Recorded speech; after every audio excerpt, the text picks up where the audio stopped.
Ka jingilakay semi-final hapadeng Kanongjeri FC bat Kanongberi Brothers FC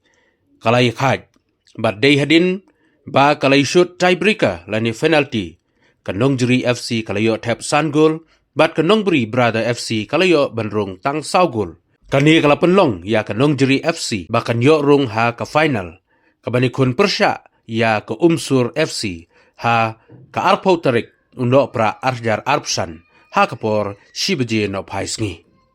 Bantu penkan mau ya kani ke tournament kaba shipau la penyat da ka seng samla Umsur ha ka jengbei pisa da ka FKJGP Nongberi area unit ka seng samla Umsur ka khot ka wer ya ki pajba jo ka dong ka than bani wan pet ya ka final kabanlong ha ka arpau tarik hapdeng Kanongjeri FC persya ya ka Umsur FC ha kadai kesngi kini ki ar kenhun kin wan ra ik player kiba na ka state level but kiba na ki wei ki club paper kiba don ha ka leng kari India.